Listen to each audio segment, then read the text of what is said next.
Thank y'all for joining me today. I'm Sean P. If you know me, and if you don't know me, welcome. Today we're going to be talking about gear. Nothing fancy, just a couple of the lenses that I use. So gear it is. That's whack.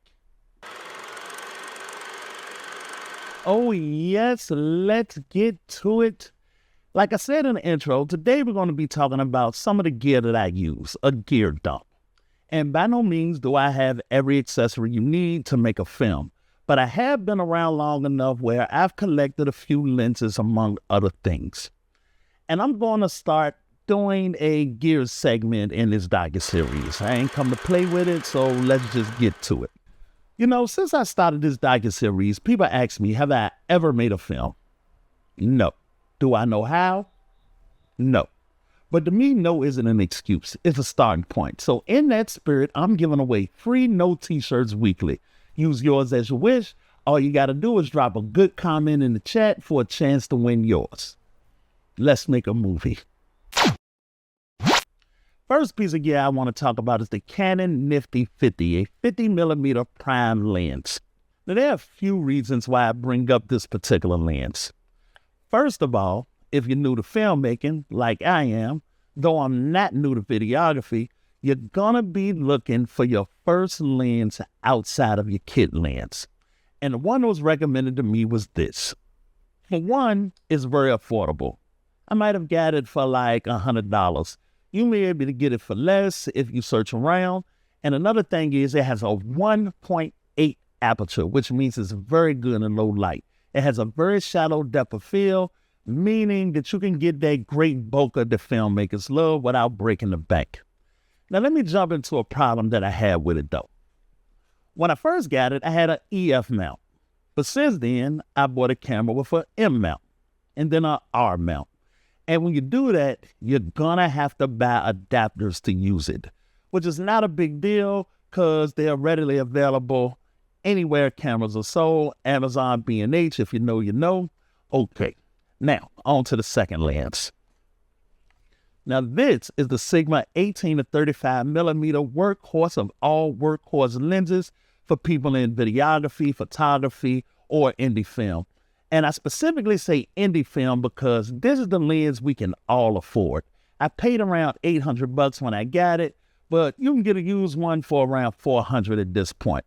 It's more expensive, but as far as lenses go, this is pretty affordable, especially when you're talking about Canon, because they can get really funny and push you into buying their lenses for $1,500, $2,500. But third-party lens makers like Sigma, Canon, Tamron, Tokina, Meike or Meike lenses, I can't pronounce it, but no one can. Anyway, they make lenses that are high quality and highly competitive at the same focal lengths. Now, before I get into the things that I like about it, this is the adapter I was talking about. This one is for R mount and pretty cool because it's got a drop-in variable ND filter. Awesome. It's a little more expensive, around $160, but if you get one, you'll appreciate not having to mess around with screw-on filters. But a basic one, you could get for around $50, if that. Now, back to the lens. The pros of this one are 18-35mm with the same 1.8 aperture. Again, good in low light. It's consistent aperture, meaning at 18mm, 19, 20, 21, 24, 25, all the way up to 35mm, that aperture is going to be 1.8. I had a 17-70 Sigma lens, and it was a 2.8. Better zoom, okay in low light. But when I change the focal length, let's say to 70, the lowest it'll go aperture-wise is 4, which is not 1.8. So you got to kind of pick your poison. Now, 18mm is your wider focal length, which means you can get more of the image onto your sensor. And 35mm is supposedly the equivalent to the human eye, which makes it very handy in a whole lot of different scenarios. And I don't get all nerdy nor dig into all of the specs. This ain't a tech review. I don't do that. This is what's in my bag, what I put on my camera, and what I've learned how to use.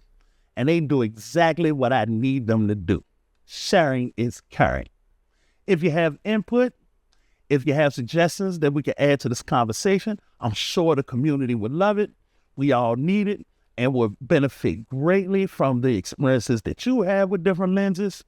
And just as a follow-up, going forward, I'll be adding content about different types of gear that I use or that I'm learning. So don't forget to like, subscribe, hit that reminder bell. I'm out, and I'll see you next time.